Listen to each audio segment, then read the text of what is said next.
আফগানিস্তান নামটি শুনলেই আমাদের চোখের সামনে ভেসে ওঠে যুদ্ধ বিধ্বস্ত একটি দেশের ছবি। তবে এই যুদ্ধ বিধ্বস্ত আফগানিস্তানের মাটির নিচে রয়েছে অকল্পনীয় প্রাকৃতিক সম্পদ, যে সম্পদকে তুলনা দেয়া হচ্ছে আলাদিনের জাদুর চেরাগের সাথে। দাবি করা হচ্ছে এই বিশাল সম্পদ যদি তালেবান সরকার উত্তোলন করতে পারে, তাহলে চীন আমেরিকাকে টেক্কা দিয়ে আফগানিস্তান হবে বিশ্বের সবচেয়ে বড় পরাশক্তি দেশ।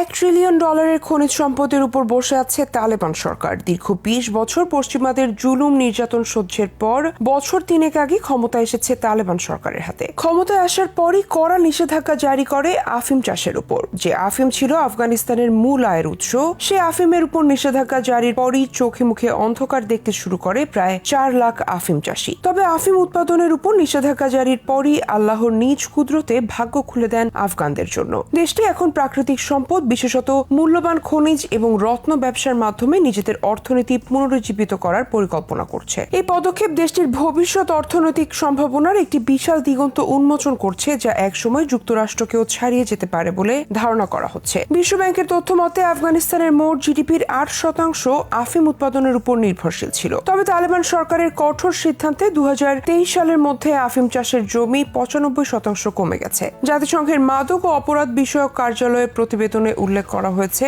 আফিম নিষিদ্ধকরণের কারণে কৃষকদের প্রায় $1.5 বিলিয়ন ক্ষতি হয়েছে এবং 4 লাখেরও বেশি মানুষ চাকরি হারিয়েছেন। তালেবান সরকার নতুনভাবে অর্থনৈতিক কৌশল নিয়ে এগিয়ে এসেছে, যা মূলত দেশটির বিশাল খনিজ সম্পদকে কাজে লাগানোর পরিকল্পনার উপর ভিত্তি করে। মার্কিন যুক্তরাষ্ট্রের অনুমান অনুযায়ী আফগানিস্তানের দুর্গম অঞ্চলে কমপক্ষে $1 ট্রিলিয়ন খনিজ সম্পদ রয়েছে। আফগানিস্তান সমৃদ্ধ তামা, সোনা, দস্তা, লিথিয়াম এবং অন্যান্য শিল্প খনিজে। এছাড়াও পান্না, রুবি, সাফায়ার, গার্নেট এবং ল্যাপিস লাজুলির মতো মূল্যবান রত্নে পরিপূর্ণ। পান্নার জন্য বিখ্যাত পাঞ্জুশির প্রদেশে নিয়মিত সাপ্তাহিক নিলাম অনুষ্ঠিত হয়, যা তালেবান সরকার এখন কর সংগ্রহের মাধ্যমে রাজস্ব আয়ের নতুন উৎসে পরিণত করেছে। শুধু পান্নাই নয়, অন্যান্য খনিজ সম্পদ উত্তোলনের ক্ষেত্রেও কার্যক্রম শুরু করেছে তারা। ধারণা করা হয় বিশ্বে লিথিয়ামের অন্যতম বড় মজুত রয়েছে আফগানিস্তানে। রিচার্জেবল ব্যাটারি উৎপাদনে এই খনিজ ব্যবহার করা হয়। 2019 সালের প্রতিবেদন অনুযায়ী আফগানিস্তানে প্রায় 2 মিলিয়ন টন লিথিয়াম থাকার কথা উল্লেখ করা হয়েছে। আর এই বিপুল পরিমাণ লিথিয়াম যদি আফগান সরকার কাজে লাগাতে পারে, তাহলে বদলে যাবে গোটা এশিয়ার রাজনীতির চিরচেনা রূপ,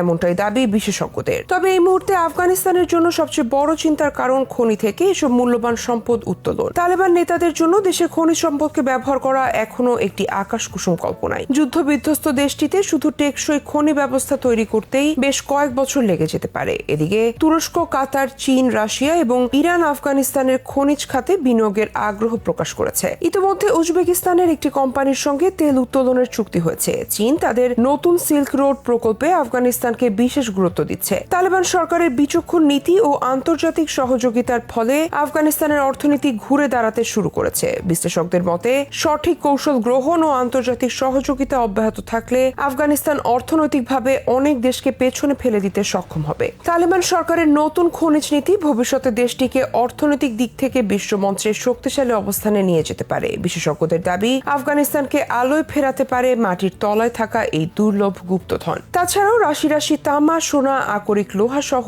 নানা ধরনের বিরল মৌল রয়েছে বিভিন্ন প্রদেশের মাটির নিচে। এইসব গুপ্তধনই ঘুরে দাঁড়ানোর হাতিয়ার হয়ে উঠতে পারে তালেবান শাসিত আফগানিস্তানের। মোড় ঘুরিয়ে দিতে পারে দেশটির অর্থনীতির।